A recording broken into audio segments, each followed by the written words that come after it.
Good morning for teleSUR. I'm Cody Weddle in Caracas, Venezuela. We begin this morning with U.S. President Barack Obama's address to the nation. The president announced that the United States would expand its offensive against Islamic State militants into Syria and will not be restrained by political borders. Moreover, I've made it clear that we will hunt down terrorists who threaten our country wherever they are. That means I will not hesitate to take action against ISIL in Syria as well as Iraq. This is a core principle of my presidency. If you threaten America, you will find no safe haven. Obama continued to insist that the U.S. will not become involved in a ground war and will instead use its military force in other ways. The president is requesting $500 million to fund armed groups in Syria. This counterterrorism campaign will be waged through a steady, relentless effort to take out ISIL wherever they exist using our air power and our support for partners' forces on the ground. And as fears mount of the scope and targets of the expanded attacks, the Syrian government says that its own operations against ISIL and other violent extremists are finding some success. Government forces have killed Islamic State fighters in various cities. Syria said on Wednesday that fighting terror is a priority that should be an international effort. Syria offers of cooperation against Islamic State continue to be rejected by the U.S.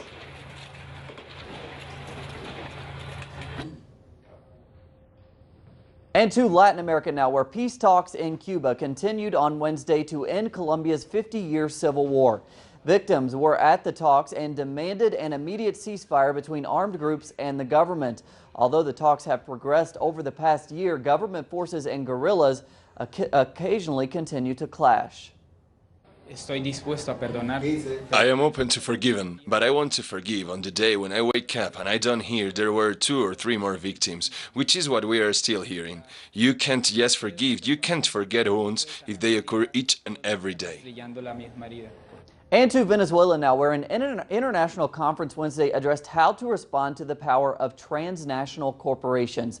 32 countries came together to coordinate their response. They discussed the need for an observatory monitoring the damage caused by transnationals.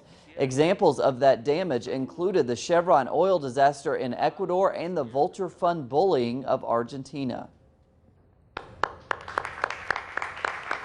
New UN figures show Bolivia's poverty reduction figures are the best in the region. From La Paz, David Doherty speaks with the Bolivian Minister of Development to find out what's behind these impressive results. A United Nations Development Program report highlighting successes made in reducing poverty in the Americas praised Bolivia's 32.2% relative drop in poverty from 2000 to 2012, the highest in the region. Bolivia's Minister of Planning and Development, Viviana Caro, says that the changes are a result of Bolivia's new economic model. Uno de los objetivos centrales del modelo es reducir pobreza, reducir desigualdad. One of the key objectives of our model is the reduction of poverty and inequality, and so this is a result of the conception of our new way of running the economy. And without a doubt, the nationalization of our natural resources has allowed for a very important surplus of money to remain in our country. Ha permitido que un excedente muy importante de recursos se quede en el país. While the report praised Bolivia's poverty reduction strategies and highlighted the marked growth of Bolivia's middle class in recent years, it also found that Bolivia had one of the greatest increases in the segment of the population at risk to falling into poverty, at 16.9%. We have not, of course, reached our final goal. The objective is to eradicate extreme poverty as has been proposed by the President. And to achieve this, we are also working within a long-term agenda. The government of President Evo Morales is currently pursuing a number of large-scale projects aimed at industrializing the country's natural resources in order to generate greater national wealth that it says will play a central role in the ongoing fight to combat extreme poverty in Bolivia. Reporting from La Paz, this is David Doherty with teleSUR. And thanks to David, police forces arrested another 35 protesters in Ferguson, Missouri Wednesday. That's where the death of an unarmed black teen last month sparked international outrage. Authorities say they made the arrest after protesters attempted to block a highway. Demonstrators joined together in chanting the words "No justice, no peace," and hands up, don't shoot. Eyewitnesses say that Michael Brown was holding his arms up in surrender when he was shot. The Justice Department continues investigating the incident.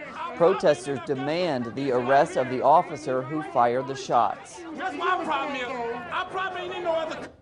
Russian Defense Minister Sergei Shoigu blamed Ukraine on Wednesday for the downing of a Malaysian airliner in eastern Ukraine in July. He was speaking at a meeting with his Malaysian counterpart.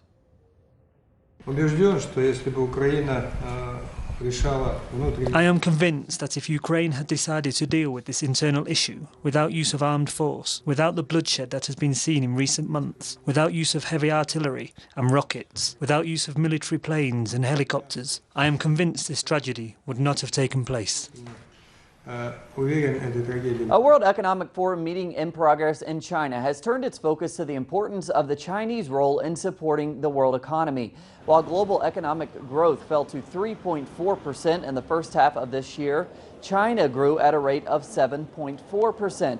The country currently contributes about 30% of global economic growth. Leaders have worked to diversify China's economic partnerships and over the summer signed dozens of new cooperation deals with Latin American countries. And we end this morning on a positive note from the world of sports. The Palestinian national soccer team is in Manila for a friendly tournament ahead of the Asian Cup in Australia. The Asian Cup will be the first major international soccer tournament for Palestine.